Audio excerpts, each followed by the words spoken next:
Assalamualaikum warahmatullahi wabarakatuh. Halo Kepolers, selamat datang di acara perdana kami Kepo Labs. Perkenalkan saya Farah Saya Rida. Di setiap episode Kepo Labs kita akan membahas tema-tema mengenai perencanaan pembangunan kota. Nggak hanya itu, kita juga akan hadirkan bintang tamu yang bisa memberikan informasi bermanfaat untuk kita semua. Nah, untuk kali ini kita akan mengundang bintang tamu yang tentunya pastinya menarik banget. Langsung kita hadirkan.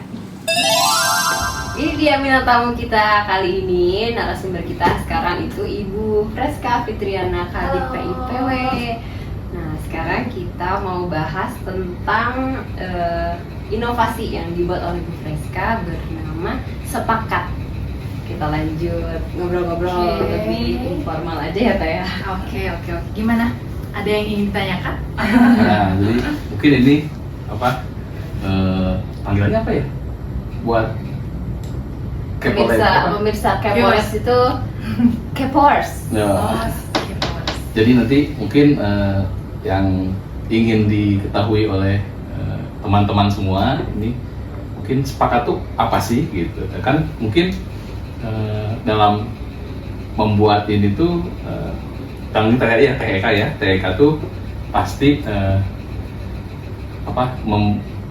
mengidentifikasi bahwa kondisi saat ini tuh seperti apa dan kemudian ingin seperti apa, maka timbullah ide untuk membuat Sepakat ini. Mungkin bisa menjelaskan dimulai dari itu dulu, latar belakang Sepakat ini apa. Ya, sebelumnya makasih nih ya dari teman-teman Kepo Labs mau memberikan fasilitasi untuk mensosialisasikan inovasi ini. Ya, inovasi Sepakat itu bisa diartikan sepakat bahwa adanya penyepakatan, tapi juga bisa ada arti dari kepanjangannya, yaitu sinergitas, efektivitas, perencanaan pembangunan cross-cutting.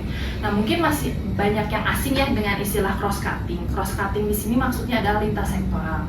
Jadi kita itu dalam merumuskan suatu perencanaan baik dan pencapaian target tertentu itu harus melibatkan berbagai sektor gitu. Jadi kita selama ini mungkin masih banyak perangkat daerah yang lebih mengutamakan sektornya saja, jadi masih kuat dalam hal ego sektoral. Nah, untuk itu perlu adanya kolaborasi multisektoral untuk mencapai target pembangunan.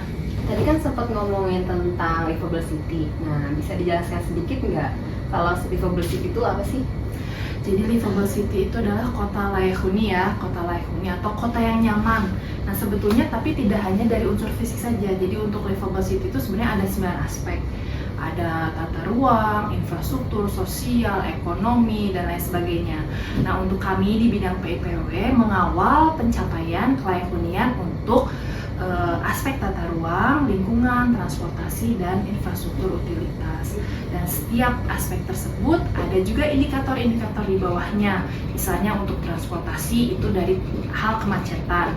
Untuk lingkungan misalnya indeks kualitas udara, kemudian juga ruang terbuka hijau yang terpelihara. Nah, untuk aspek tata ruang misalnya untuk tata ruang di sini adalah kuantitas dari luasan RTH. Kemudian aspek transportasi, bagaimana mengatasi kemacetan seperti itu. Jadi hal tersebutlah yang mendorong terwujudnya kota yang layak huni. Nah, terkait livable city ini hambatannya apa sih, tantangannya sehingga mungkin Sepakat ini bisa jadi solusi untuk meningkatkan livable city. Jadi hubungannya mungkin ya. Jadi untuk isu-isu livable city itu bukan isu yang bersifat sektoral. Jadi memang harus melibatkan banyak sektor gitu. Misalnya kayak macet nih ya. Macet itu secara indikator kinerja itu adalah tanggung jawabnya di sub. Tapi penyebabnya itu bisa dari misalnya PKL, bisa juga dari misalnya jalan yang rusak di DSDBM. Jadi untuk mengatasi isu macet itu perlu adanya kolaborasi dari berbagai sektor untuk penyelesaiannya, walaupun dari sisi tanggung jawab itu dia adalah ikunya di sub, dan juga untuk isu-isu yang lain. Jadi Sepakat di sini kaitannya adalah bagaimana kita membuat rencana aksi bersama untuk isu-isu livable city seperti itu. Baik, pertanyaan berikutnya, tadi kan dibahas mengenai livable city, aspek infrastruktur itu kan luas ya.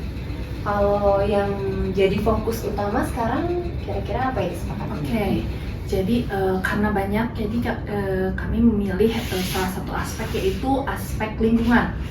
Karena aspek lingkungan ini ternyata kemarin hasil survei pengukuran indeks itu memiliki angka yang paling kecil. Nah, aspek lingkungan di sini adalah terkait kualitas RPH. Nah, kebetulan dari pimpinan Bapak PLH Wali Kota concern terhadap penertiban bangunan liar di kawasan RPH yang berada di JBLA Gerbang Merah. Nah, itulah yang kami jadikan pilot project untuk sepakat ini. Jadi bagaimana kita melakukan perencanaan bersama kolaboratif dalam penataan RPH JBLA, seperti itu. Nah, nyambung mungkin ini terakhir. Pertama, outputnya apa sih? Nah, dari lokus tadi, fokus yang akan dibicarakan dengan sepakat ini. Kemudian terakhir harapannya apa dengan adanya sepakat ini? Oke. Terima kasih. Nah, untuk output yang pertama tadi adalah model perencanaan bersama ya. Nah, selain itu juga kami membuat suatu sistem data, karena data ini menjadi hal yang penting ya dalam hal perencanaan gitu ya. Nah, untuk livable city sendiri kan banyak yang memang belum tahu. Nah, makanya kita juga sebagai sarana untuk mensosialisasikan seperti apa livable city ini, kemudian keterbukaan data, kita bikin sistem yang terintegrasi dengan websitenya Bapelitbang. Jadi kita tidak membuat sistem yang baru, tapi kita hanya menambah menu untuk data livable city. Nah, data livable city ini terdiri dari indikator objektif maupun indikator subjektif. Nah, untuk indikator objektif itu nanti ada admin yang melakukan input dari perangkat daerah, misalnya luasan RTH yang sudah tercapai berapa di tahun ini, kemudian misalnya titik kemacetan, titik banjir, dan lain sebagainya. Dan yang kedua adalah indikator subjektif. Nah, indikator subjektif ini adalah kita menyediakan kuesioner yang kita sebarkan kepada masyarakat untuk memberikan persepsi terhadap pertanyaan-pertanyaan livable city, terkait livable city. Nah, di situ juga ada peta. Nah, nanti mungkin bisa dilihat, nanti ada di sini mungkin linknya ya. Nanti ada peta. Nah, peta ini kita bekerja sama dengan WRI dan Usahidi. Mereka menyediakan suatu aplikasi yang merupakan laporan dari masyarakat, citizen report terkait kondisi livable city, baik yang sudah baik ataupun yang belum baik gitu. Jadi misalnya ada banjir nih, masyarakat bisa foto, kemudian melaporkan dalam peta tersebut. Nanti dari admin perangkat daerah yang akan melakukan verifikasi dan validasi dan mungkin menindaklanjuti apapun itu, misalnya ada PJU atau misalnya ada jalan rusak, ada kemacetan, ada bangunan liar, atau misalnya ada PKL yang bukan pada tempatnya. Nah, itulah yang bisa dilakukan pelaporan pada aplikasi ini.